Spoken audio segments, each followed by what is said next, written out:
Hey yo, it's time to roar, get loud, let's ignite. Jeremy B in the house, we keeping it tight. Every weekday at 11, we ready to ride. Lions Talk Live, come and join the pride. Waking up early, it's that morning grind. Tune in to the show, leave the troubles behind. Jeremy B's the king, with the voice like thunder. Every word he spits, it's a lyrical wonder. Got the lions around, sharp and fierce. When we hear one pride, you can't help but feel your heart pierce. Talking all the topics, keep it real, keep it raw. With a lion's mentality, we're ready for the roar.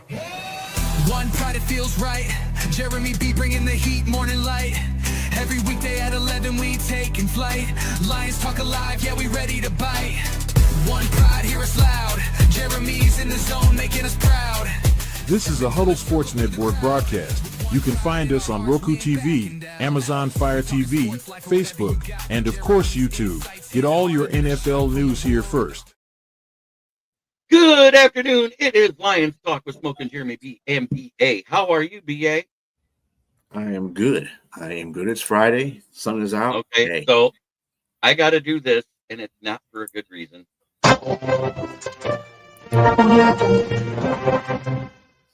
Dan Campbell just confirmed Sam Laporta had back surgery yesterday. Chances of coming back are very, very slim. So in other words, he's out. He is out. Yeah, he's out the rest of the season, more than likely. The only chance he possibly has is if he can come back by week 18. By the playoffs? Yep. But he has to be active on week 18. I say just write him off for the season. So if you got him in fantasy, that's what I'm saying, yeah. I'm going to do a waiver wire pickup. Mm-hmm. I'm with you on that one. Just let him sit out. Yep. I'd rather him get healthy and be right for next season at this point. Here's the thing. How many times did we get into the red zone this past week versus the Eagles? Was it twice? No, it was one. I think it was one. Oh, they kicked a field goal in one of the red zones. 54. And then they went for the fourth down. The fourth down, it was in a red zone. The field goal they were in there. I think it was three times they were in a red zone. The field goal we kicked was 54 yards.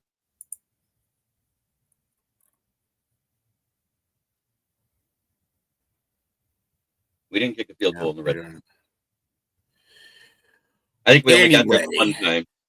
The point is here that they're let me see what the red zone is out here last time I checked.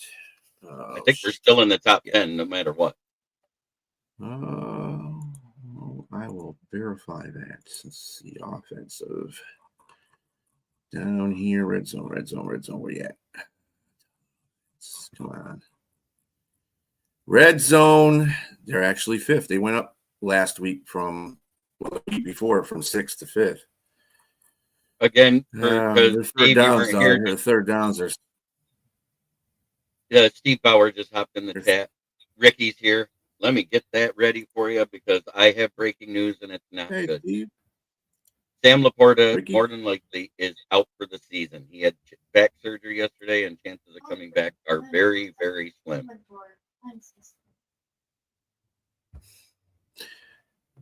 Yeah. So that's one of his favorite targets gone, which means we're going to see more of probably Isaac Tesla and Jackson Meeks incorporated into this roster somehow. Because they've been having Jackson Meeks play a little bit of tight end as a receiving split end. Hey, Brock Wright's there too. Yep, I know. I'm not part of that. And everybody was dogging Brock Wright last week, but in all actuality, he didn't get targeted a lot. Mm-mm. I didn't see him get targeted at all. Did you? I think he had one catch. Let me see. I think he had one catch. But that was about it, though. He didn't have too many others.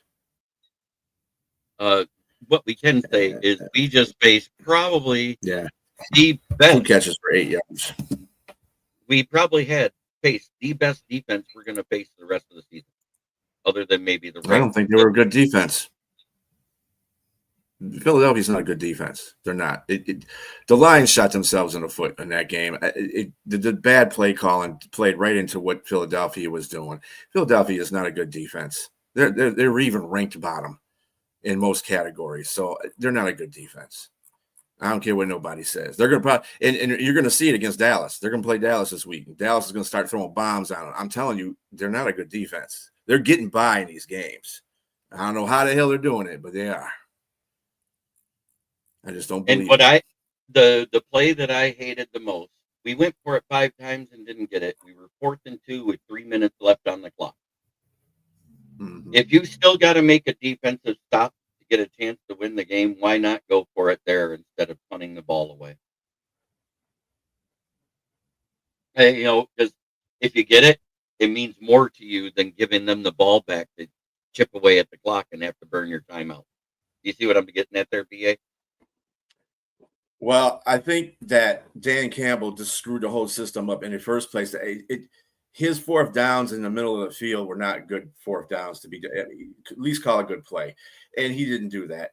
And that's just that was a catalyst to set for the rest of the 4th downs. And when he got into position where he was in field position to kick field goals, see, this is what I'm talking about. You, as a coach, you've got to know what your surroundings are. In other words, Philadelphia is not doing a very good job offensively, so points are going to come at a value. So you need to get the points you can get, and don't worry about getting touchdowns. I know he likes to go gunning and be aggressive and get this and get that, but dude, sometimes you got to just put yourself in the game and just play the way the game is going to be.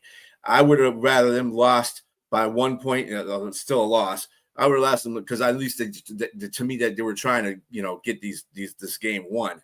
I think they could have won if they would have kicked these field goals, but whatever.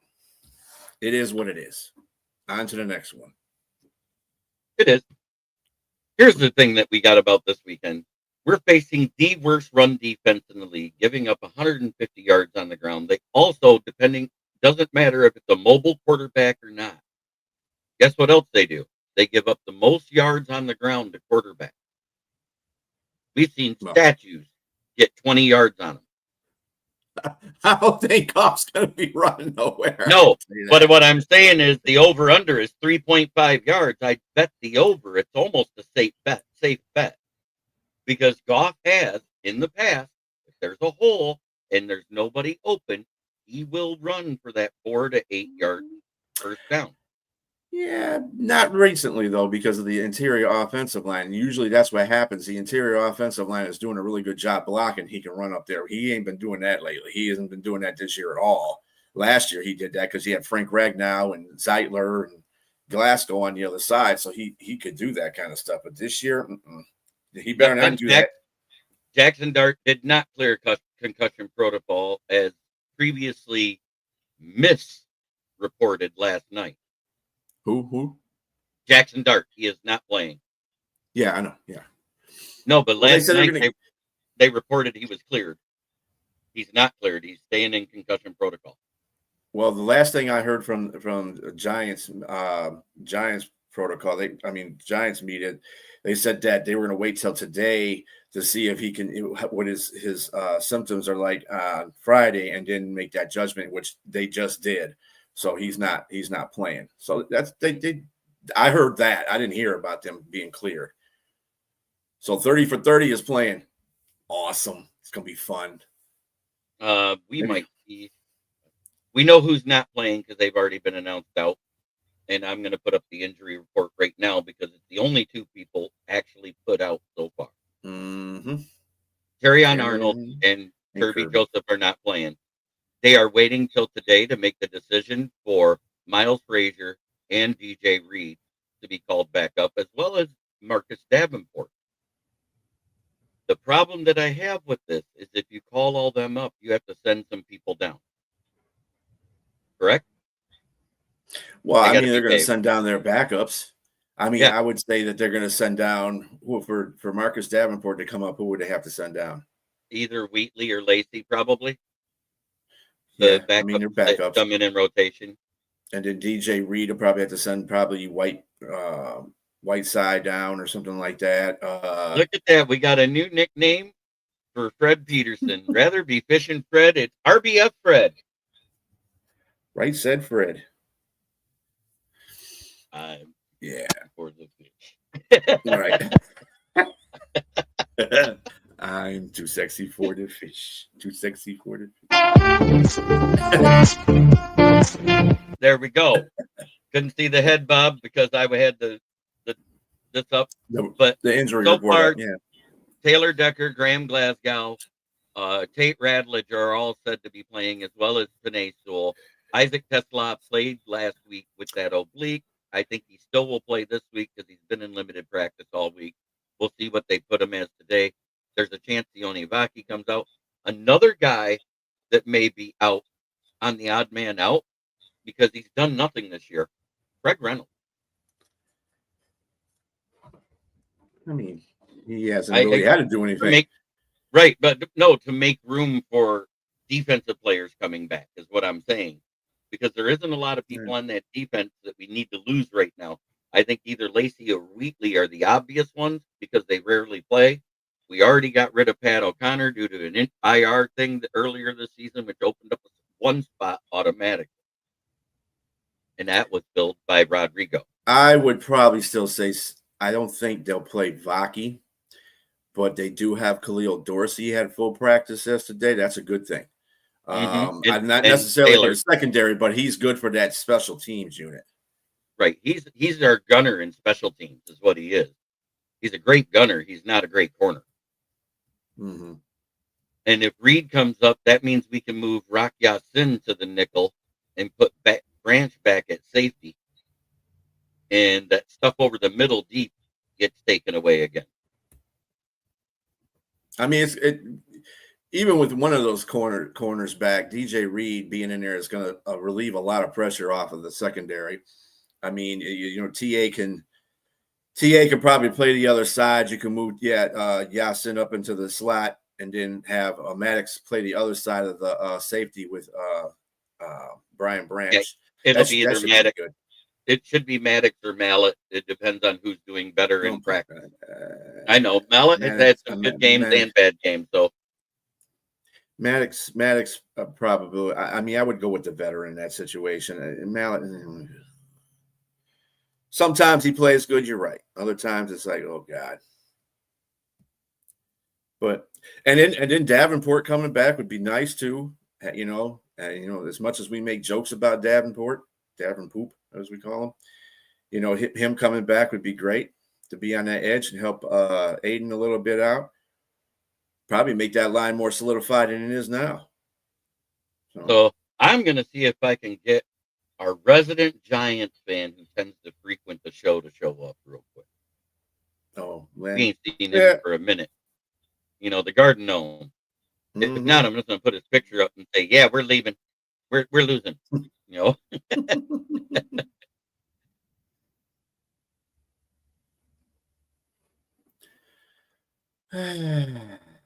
Jones is ready to play. I really he said another week. Yeah. I mean, yeah. And then Joseph's knee has really been funny acting. It's been tricky. I don't know how that's going to help him. It's really odd that he's been out this long with that knee. Something's telling me they already said he's out, and it hasn't required surgery, but it's some type of strain to probably a tendon or ligament, which probably takes time. Yeah, he's out today. He's out this week, definitely. He's talking about Thursday when they play the Packers, the Whack Pack.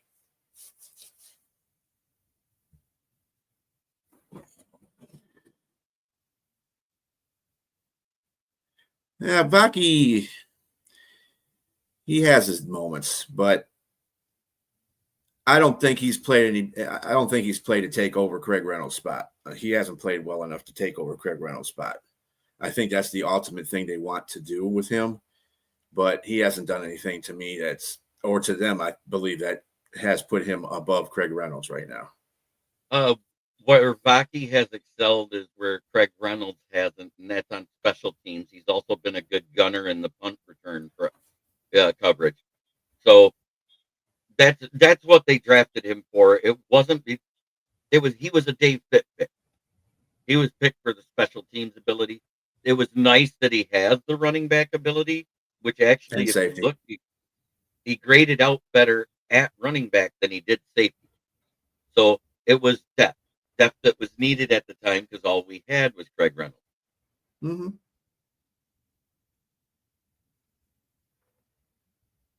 So that's where I'm at on that. But let's get into this. Like I said, 150 yards per game. They're averaging 25 yards to quarterback. Hey, Jagoff. Nice Jackoffs. Oh, we're nice today, huh? Yeah, because you know why? He doesn't hate Lions fans. He does hate the Bears and Packer fans. Mm-hmm. Well, that's a good thing. It's always a good thing. The NFC North hate is real, even outside the division. So we're 7th in North. rushing. Let the hate flow through you. We're 8th in passing. Yeah, we're top 5 offense, overall. top 5 defense still.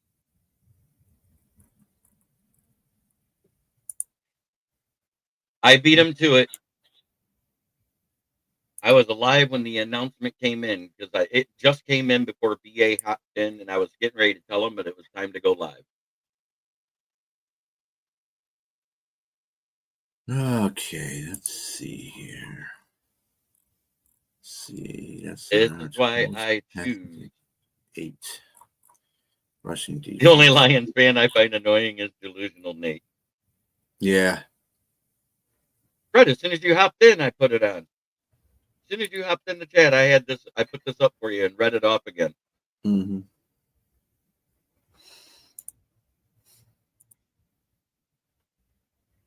We got you. Right, said Fred. You're not. I'm not upset with you. I started the show with that breaking news break. Yeah, you're good, buddy. As soon as the intro got done, I announced it, and then I announced it again when you hopped in the chat. So let's see what this is. So they got the score. It's a red zone defense. Y'all cool. Yeah, right. I like red zone. Their red zone defense is horrible. Oh yeah, their rushing defense is horrible. Who? The only thing New York Giants. No, I'm talking about the Lions. Their red zone defense is horrible. They're 26th. Oh. But their third down defense is awesome. They're 4th. Yeah. All right, we're 4th and 3rd down defense. Because guess what? We still didn't give up a lot of 3rd downs to Philly. Not that they earned. Well, like I was telling on other shows, that's the most I've seen anybody stop the tush push to this date. I mean, they were spot on with that. Kudos to Shepard. Zietler's a Titan. He didn't retire. He plays for the Titans. We had to trade for him. He's actually on their injury report right now, too. He had limited practice today. Yeah. Well, that's what happens when you're a good offensive lineman. You got to play with a bunch of crap. You actually turn into crap because everybody else is crap. You know what they say, when you're the best player on a bad roster, you're the shiniest turd on the team. Right. Exactly. I bet you don't. I bet you wish he didn't go to Tennessee now. I know it was for family stuff, but he went there for family stuff. Plus, I think they offered him like a little over. He was worth it, though. I would have paid him. I know. Yeah, he went there for another $500,000 and a chance to be near family. It's not that we didn't offer him a deal. He had some stuff going on with his family, and he needed to be back in Tennessee. Yeah, he did go out with an injury in preseason. It was to the Titans. That's an injury. His injury was injury was a brain injury for choosing the Titans. Yes. He had a brain injury. That's what it is. He got hit in the head too many times and said, "Oh, I only want to play the Titans." I mean, let's go back a long time ago when the Lions were just starting to turn things around here. And I'm not talking about Campbell. I'm talking about before Petrasha, before Scaldwell. And yes, I called them Scaldwell. And I'll explain that in a minute.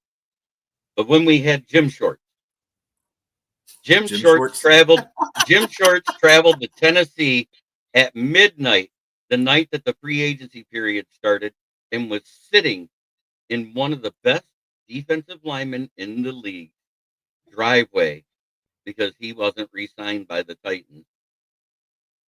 Kyle Vanden Bosch, remember that? Mm-hmm. And he came here for less money than Tennessee offered him. Why?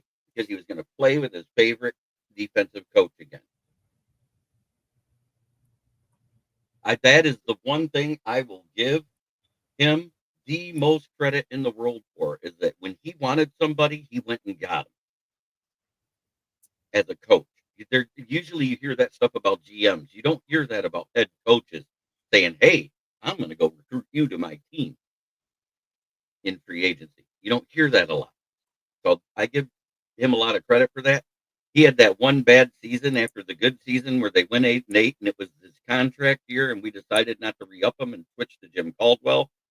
And if you look at the difference in the play calling on offense, even with awful Joe Lombardi with them, we weren't doing as many fourth quarter comebacks because he would run the ball in the second half and control the clock, and we'd stay ahead of somebody if we had the lead. Mm-hmm.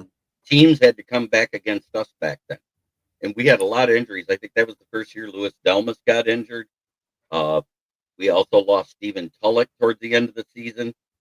And then DeAndre Levy. Those were three heavy blows to that defense that made it hard to win games to end that year because we started out great. I think we were 5-3 through week 8, and then we ended up 4 and whatever. No, 3 and whatever. We only went 8-8. We went 8-8 that year. His last year, we went 8-8. If I remember. Schwartz was a guy we went to. Schwartz was a guy that we went to the NFC divisional title with Dallas, right? And Dallas cheated us out of that. No. That was Caldwell. That was Caldwell's first. That was Caldwell's first year, where in the first half, because Joyce Bell got injured and Reggie Bush was out, and that was Zach Zenner's rookie year, if I remember right. And we had 77 yards and at least a touchdown out of Zach Zenner in that game, if I remember right. And then we didn't run the ball but 3 times in the second half. And it was all on third downs. And they were converted third downs, but there was a holding penalty called, which negated the first down.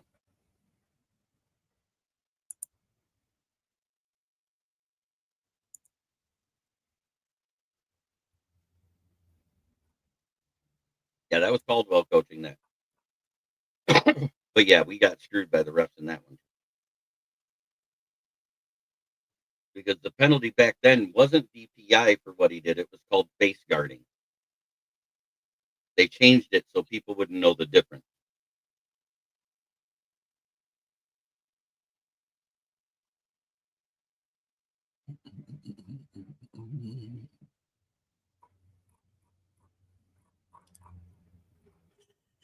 That was the 14-15 season. The game that he took us to the playoffs was the wild card round versus the Saints when our defense couldn't stop anything. And that was the only game for us that Matt Stafford played like a winner on offense. Even though he threw 2 bad picks in the first half, I think he had a total of 3 touchdowns, 1 on the ground and 2 through the air. May have been even 3 through the air, if I remember right.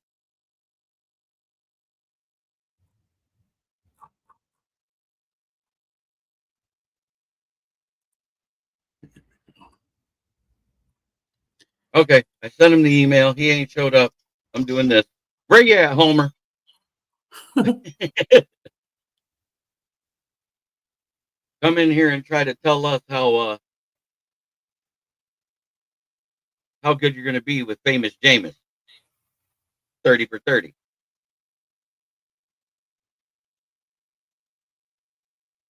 Yeah, okay. 2014, that's the season. Yep, Jim Caldwell's first year. That's when we had Glover Quinn, man. We had a pretty good defense. Yeah, that was the first year of Glover Quinn. Louis Delmas got hurt again. Cliff Averill, Ziggy Ansah. And who was that was next to Nick Fairbairn? Josh Bynes. We had DeAndre Lee, Ashley Palmer, Kyle Van Noy, Tahir Whitehead. We had Rasheed Mathis. The problem we had with Van Noy is we were a 4-3 defense, and he was a 3-4 linebacker. He was a square peg in a round hole. Darius Slay. Rookie season. Glover Quinn. Nevin Lawson. What was the other one? Rashid? No, we didn't have Nevin Mathis. thought we had Nevin. Oh, yeah, Lawson. right here.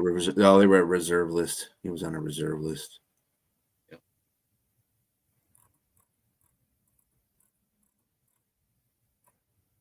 See.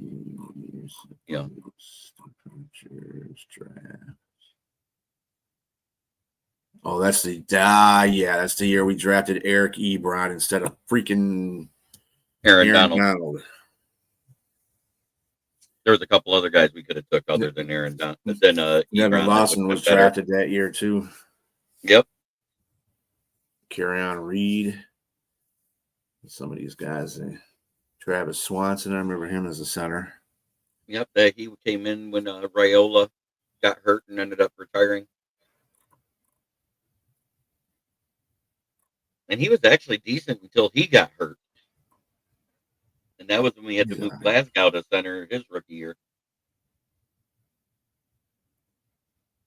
Remember that?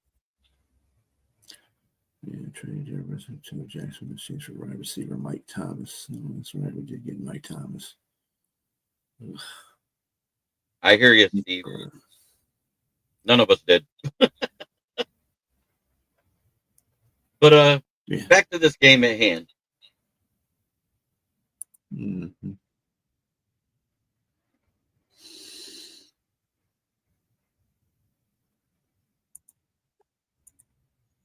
Oh, we got a Broski Bear. Let me change the setup here so I can get him in. There we go. Broski! Gentlemen. Yep. Sam Laporta out for the season. Just had back surgery yesterday. Very, very slim that he comes back, which means if he's not back week 18, he won't be back. Yeah, that's a shame. You hate to see someone get a back injury like that. Did you? Yeah. Yes, I did. I called my former co-host Dan Lenner out because he's a Giants fan. He should be here talking shit with us. Mm-hmm. Ain't that right, Broski? You better believe it. Bluetooth connected. Whoa. There you go. Who connected? That wasn't me. Wasn't me. Swear to God, I don't even. Yeah, it's not me. But anyway. Sounds like it might be JP over there, maybe. I'm trying to figure out what connected.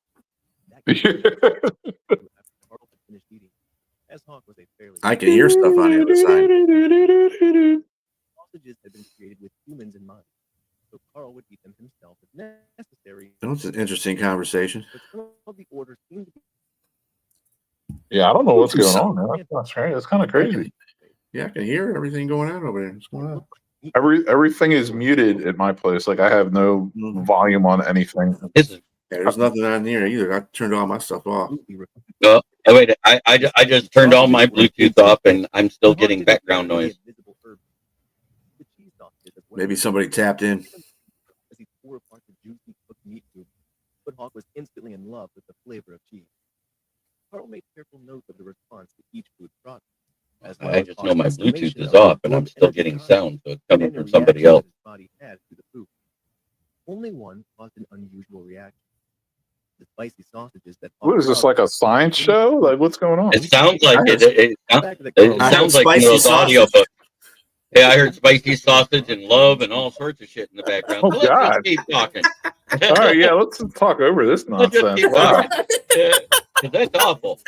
I expect that at a Packers show. You know what I mean? No. You know, I think it was a review of Josh Allen's performance as a mattress actress for being on his back so much last night is what it was. Oh, God. Or the festivities that occur in the Packers locker room. One of the two, I guess. Huh? Yeah, could be. That sounds like a sausage packing fest. Mm-hmm. All righty. Well, then. But it looks like Rodrigo is playing this week. Like I said, he hasn't been activated yet, and we have 12 more days to activate him. Miles Baker could be activated, and the way I feel about it is he can't be worse than Yodi and Tristan Colon was at guard last week, because they were awful. Yeah. Is my- You're wrong. You're wrong for that, Robbie. You're wrong for that. What do you Nobody say? cares about your spicy Yep. sausage. Here we go. That was my That's what he spicy said. sauce made with love. Huh? Just for you, Robbie.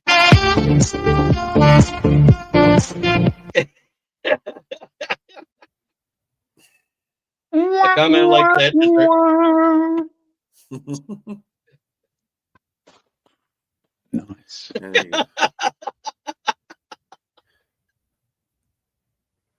Oh, but yeah, Don't the hear that Giants thing. defense. The one thing they can't do is hold anybody in the fourth quarter.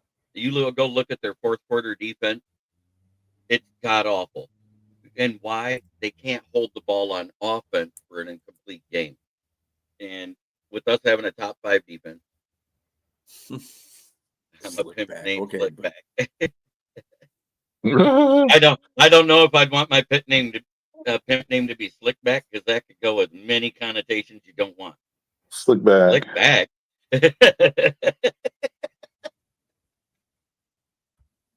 Yeah, man. Oh yeah, you guys should maul that team. Like honestly, I think they kind of. I almost think it was like the Giants' last stand last week. I mean, they might get Jackson Dart back, but that team is so Yeah, it's not this like week. they don't have much left, man. They don't have Dart back this week. No. Jameis just named the starter, so yeah, it's not looking good. No. 30 for 30. He might throw 6 touchdowns, but 3 of them go to his team and 3 of them go to the other team to negate it. You never know. Mike Kafka could be the next Shanahan. Oh, geez, Yeah, no. I said that before. I said he might throw 3 touchdowns, but he's going to throw 3 touchdowns to the other team too. Yeah, yeah. I definitely wouldn't be We're too on the same worried. page. We're on the same page there. Yeah, And no Cam Skataboo. Still, because Oh, yeah. he's out for the season. And now yeah, he's which doing honestly could wrestling. be a good thing for them. Honestly, Neighbors is out for their seasons. I mean, they got a whole bunch of people ain't. And they're let me go look up their injury report. Yeah, I think Thibodeau is not. I saw him with 2 DMPs. He might not be playing.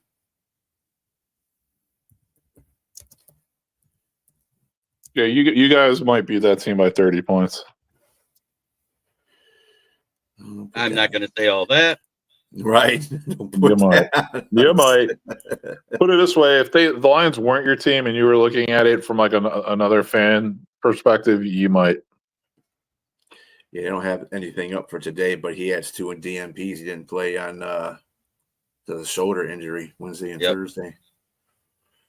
Yeah, Thibodeau's out, it looked like. Mm-hmm. But, Abdul Carter's been as good as advertised. Brian Burns has been the monster on that team. Mm-hmm. Definitely got to watch out for him. If Sewell's giving him fits, watch him switch him to the other side. That's all I got to say. I mean, their defense is still pretty formidable, but It's the front It's four just, and the linebackers and for pass rush. secondary's not the greatest. No, And they give had up a ton of Paulson yards. Adebo's not. Looks like he's not going to play either. That's Right. a big one. Adebo out, out, Adebo. Thibodeau out takes away a lot of their depth. The only secondary guy that you really had to worry about, and then that's just Thibodeau being out because he's more the DN, whereas Abdul's been used as a rush linebacker. It's going to have to move him back to the end again to have somebody opposite Brian Burns. Dexter Lawrence in the middle is a monster. Nobody gains yards through the middle. All the gains explosively come on the outside, and they average 3 a game, 3 explosive runs a game. And I say that for a reason, because that's 20-plus yard run. That's where Gibbs feasts. And because their secondary tackles like dog shit. Well, also got to look at Dexter Lawrence too for coming up the middle Mhm. and disrupting that interior line. That interior line's got to block better. They do got. They just got to start putting some games together because stuff's getting ridiculous. They need to start. Well, So Simo's not back, right? It's just going to be Rat, Glasgow, and are they going to put It's either going to be Awasika Siki or if he's activated, it may be Miles Price. Miles? It's going to be one of those two because I don't think they want to start Tristan Cologne. Cologne was awful. And they haven't done anything with Kingsley either. Yeah, and that's weird. Kingsley, yeah, we need to start using him at center soon. They need to do all kinds of different offensive line combinations in the interior right there because they got to find something that's going to work. Because the Goff can't be, seeing his life flash before his eyes every time he goes back to pass. He was under so much pressure last week. Mm-hmm. I thought he was a sub at the bottom of the Mariana Trench. Mm-hmm. Oh, geez. Yeah, it was that bad, Broski. That was the main reason. Their defensive tackles batted away 6 passes, 1 leading to an interception. Yeah, that was their best defense as far as the batting down the pass. I've never seen somebody bat down that many passes in my entire life. Wasn't it 3? It was obviously 6 of them. Yeah, 6 of them. 3. Yeah, and then one other guy got one. So I mean, yeah, that's ridiculous. The other one was Zach Bond, the linebacker, when he came around the end and I can't remember which tight end. I think it was Brock Wright that had a hold of him at that time on that side when he was motioned there, and he missed the block on Zach Bond, and he went right around Taylor Decker. Yeah, one of those interior line ones got he tried to rush around the outside on Sewell, and he jumped up. I was not happy that Sewell did. Sewell should have known that. He should have just knocked his arms down. You got to knock him down, period. Just knock his arms down or whatever so he can't put them up like that, especially when they were doing it with frequency. Right. I was like, every damn time Goff threw was like batted down passes. What the hell's going on? Y'all got to knock the shit out of these guys. And I'm going to say it again. The bad ref call did not cost the Lions the game. What it cost the fans was the opportunity to see the ending we wanted, which was the Lions driving and a chance to tie. That's what it took away. It did not take away a win. It took away a chance to tie. Yeah, that was. And when I say a chance, it was slim. Mm-hmm. Personally, I don't think it was going to make any difference in either way. They basically took that game out in the first half. I just did not like any of Dan Campbell's calling. He just did a horrible job and was not in the moment of that game. If he was in the moment of that game, like most head coaches would be, then we would have had a different result. But he's just not in the moment of that game. Like I said, somewhere John Morton is out there laughing in the corner somewhere. So, yeah, you want to take me off of offensive coordinator? Ha ha.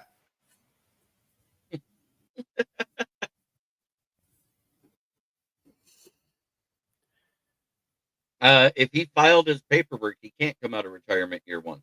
And also, if he was still under contract, he has to go back to the team he was under contract to before he can go to another team. Jimmy Graham. Who was that? Jeez. Wasn't that? Yeah. Yeah, ancient Jimmy Graham. It's a good suggestion, but like I said, guys in retirement, they have to be away from their team over a year. And if they were under contract when they retired, they go back to that team first, and then it takes drastic compensation to get him to come to your team. So, and that's not something I think that Brad Holmes does. That and the fact that Jimmy Graham is not a Sam Laporta. So no, you're you're replacing an old guy. That's not replacing an old guy. What was that? We were behind versus the Jets, I think it was, in the third quarter when Sam Laporta got hurt his rookie year, and we had Brock Wright, and we did that Philly special play that he took 59 yards for a touchdown against the Giants.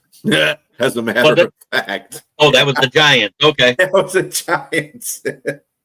Because the Giants are playing us pretty good in that game, and then all of a sudden the offense started picking up at the end there, and that's when Brock Wright got that pass, like it was like a mid-level pass, and he took there it to was the no house. Giants. There was hardly no Giants around there. I was like, what the hell? Yeah, You let all this the guy motion. All the motion Yeah. went to the right. Brock Wright Mhm. went out in the flat on the Mhm. left, and we hit him with a 3-yard pass that he turned into Yeah, 51 yards. yeah, hard ass. Yep. I was going to say And then we that's the did it again. Giants. What's that? Oh, Beaver Nudge says that was before Laporta was drafted. That was the year before. That was 2021. Okay. No, I was going to say Yeah, that's that who was the Giants tight end Theo Johnson. That's who reminds me of Jimmy Graham. Like they're almost the exact same like height and weight. They kind of look the same, play the same. And I that's think the other thing we do well is we cover tight ends well. Jack Campbell and Alex Anzalone have done a great job in the middle of clogging up tight end passing line. the defense at whole is playing really well. Yeah, That's what I think is really good about it. Shepard's got them boys playing. Something I didn't see. Well, I knew that was going to happen because I said Shepard's a better defensive coordinator than AG is. And like I said, AG is more of a people person type of defensive coordinator. He's not exactly one of those guys that is an X and O guy. But Shepard, he is.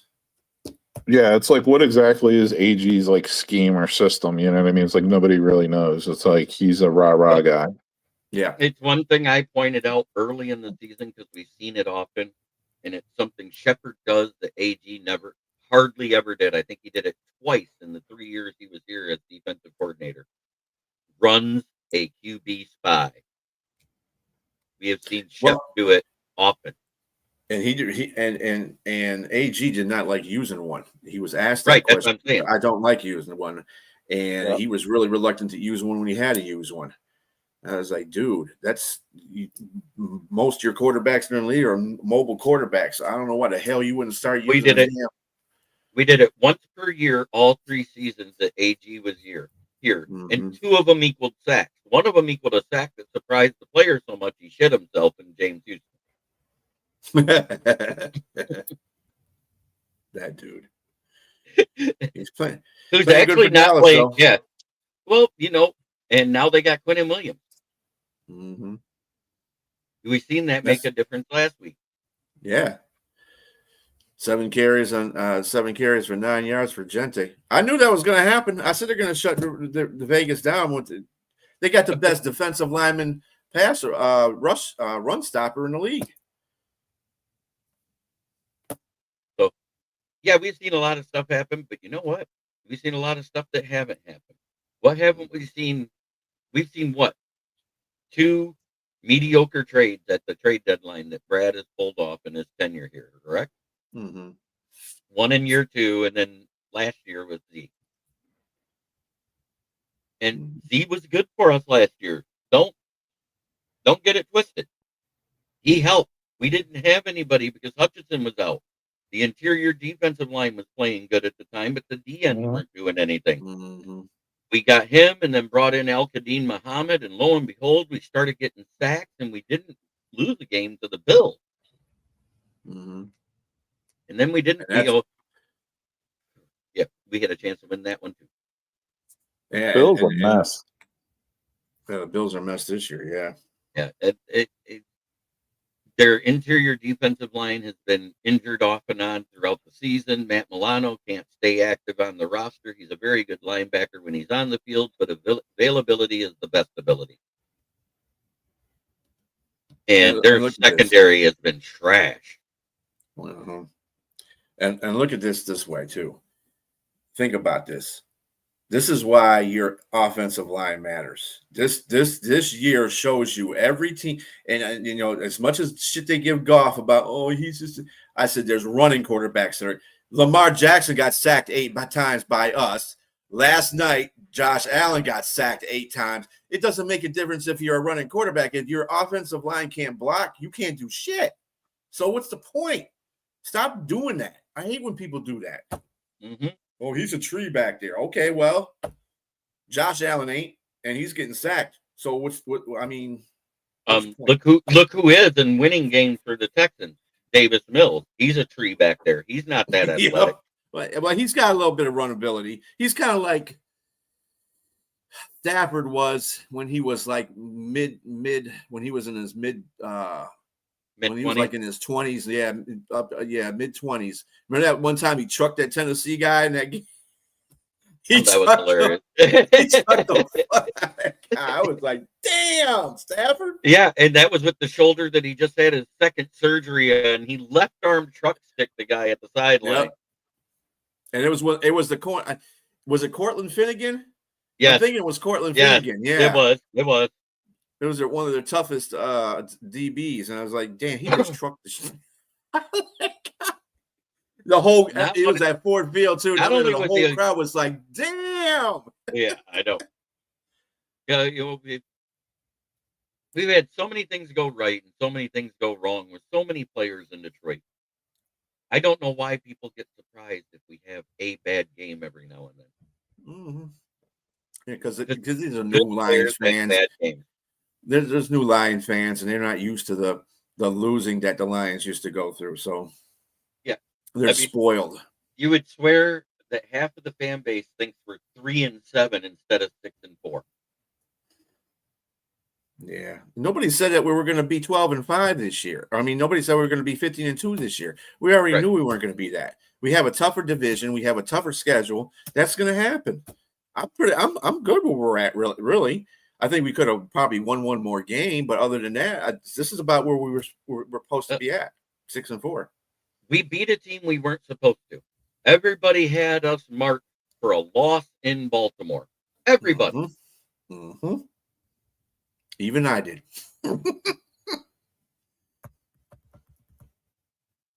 I am.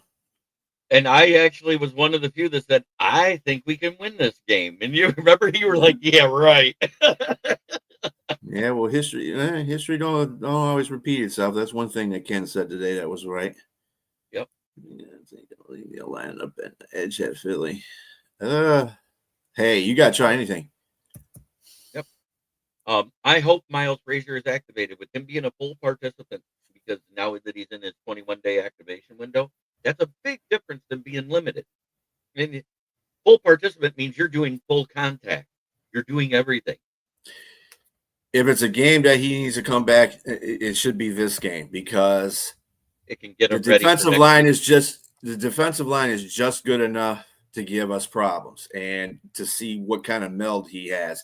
If he plays this game really good, if he plays this game really good, then I would definitely start him against Green Bay, because I'm not. I don't want him to be going rookie under fire against Green Bay. Yeah, Ratledge is not helping me out here with this. So, and Glasgow's a good pass defender. He just can't stop the run worth crap. He's not a good run stopper in that position. Not at center.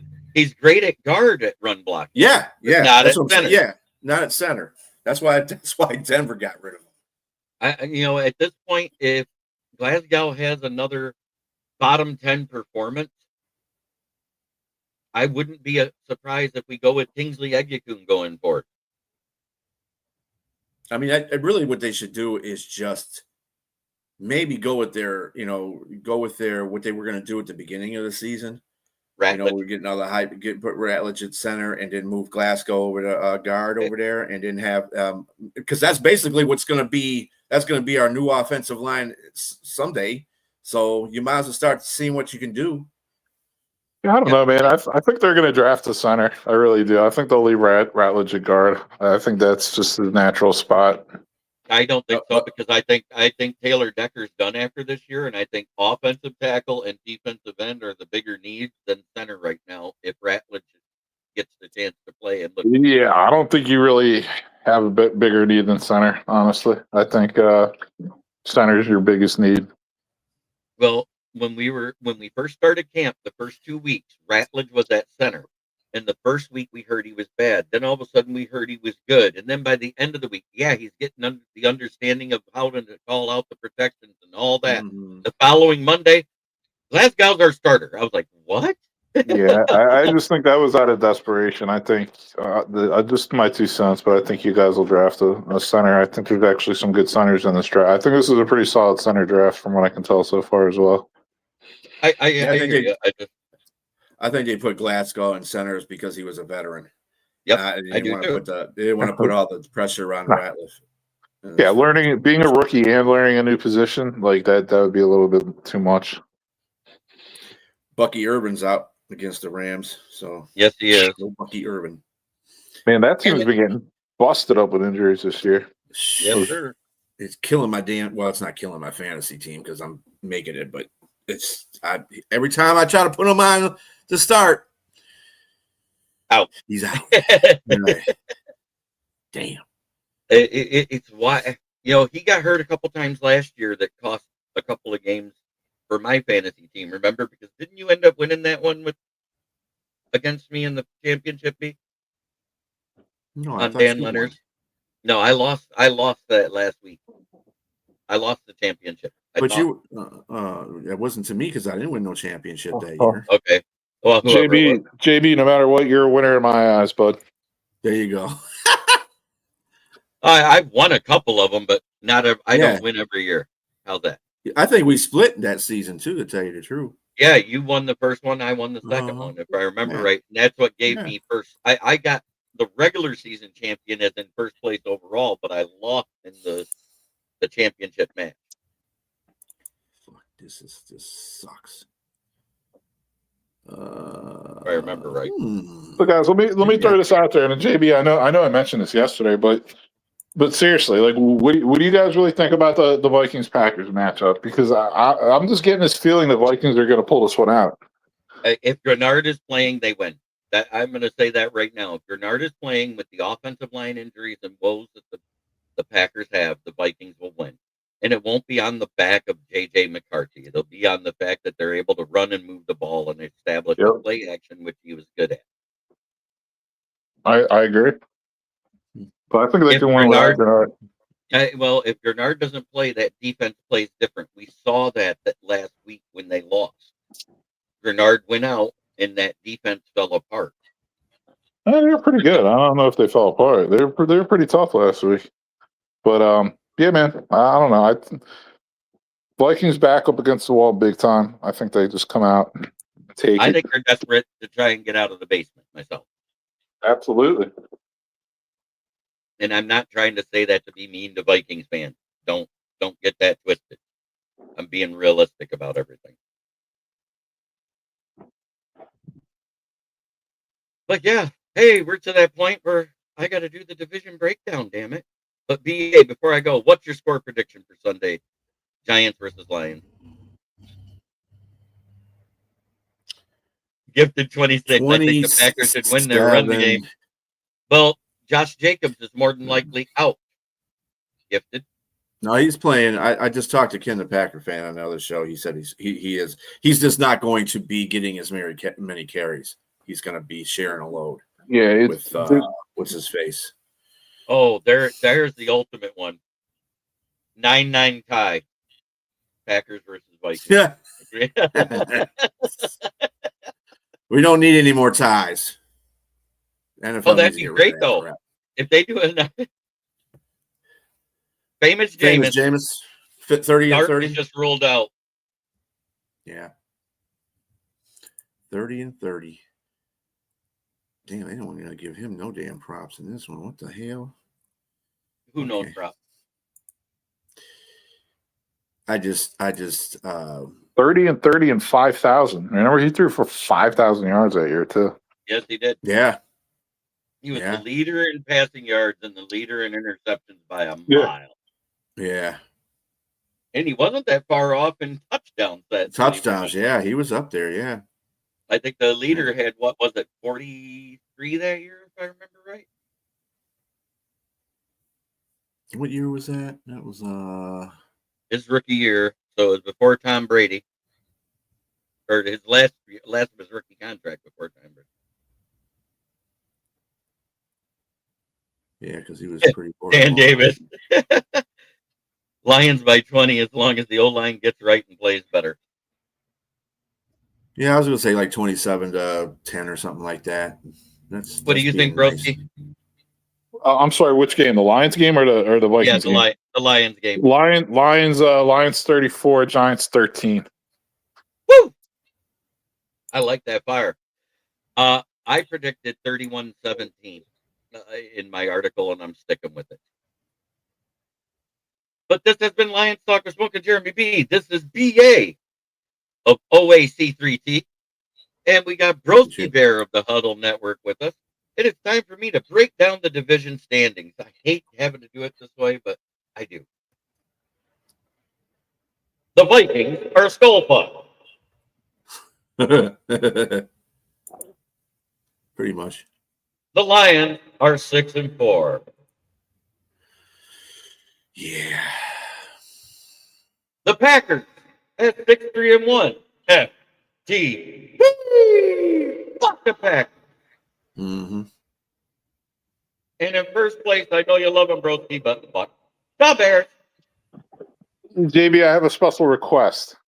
Uh-oh. Can you go back and just do another one for the Vikings and do the other one you have? Oh, yeah. Yeah, that's the one that really cracked me up. Oh, yeah. it's like they ain't sure, but with a cock in your mouth. Damn. And we're coming live out of Flint, which is where my studio is, for the water shit, but the tires are good. There you go. Thank you, Broski. Thank you, BA. Shout out to your channel, One Ass Cheek and Three Toes. BA is my resident podcast whore. We whore ourselves out to as many podcasts as possible. It'd be great if we got paid for it. We're whores that don't get paid. I'm working on it, and that is what we're doing here at the Huddle. Ken and Ken and myself decided that we're only going live into my YouTube channel because if I get monetized, it's the only one I can go live into to get paid. Dude, could I ask you about that really quick? So the Ken and Ken show, I couldn't find it on YouTube. Is that under your channel as well, or is that? Yeah, it's coming into my channel now because when I get paid, they want me to give them 60%. Got it. Okay, I said I'm good with that. 10-4, good buddy. And, you know, because I'm going to get something for it going into my channel, but I will give them more than 50% because it's their show. They produce. I don't have to do anything with it, but hop in if they want me. Yep, makes sense. No, I'm not saying that we get paid on our show too because we got a sponsor, but I'm just saying when I go out to other shows, that'd be great if we could get paid. But it's because if we get paid, that means this show. I'm not a whore. I'm just a slut. Yeah. Hey, BA. Wide open, bud. This is yours and my show. If I start getting paid, you make 40% off of this show for being a part of it. Well, thank you. I appreciate that. Like a nickel night at the whorehouse. Throw a quarter at it and see if it sticks. Oh, yeah. The hell no. But thanks, everybody, for watching. We got 86 people out there. Make sure you hit the like button no matter where you're watching it. Try every day to be a better person than you were the day before. That's the only way to make the world a better place. Unless you talk to a rival fan base, then fuck them.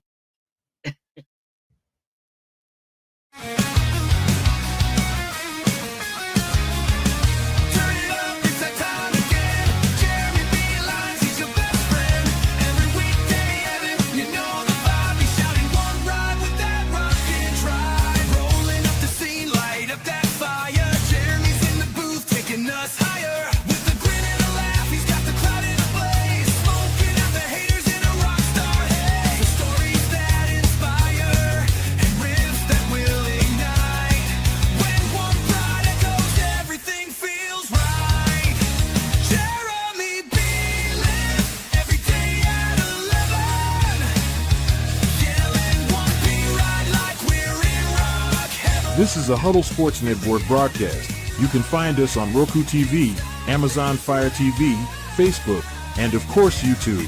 Get all your NFL news here first.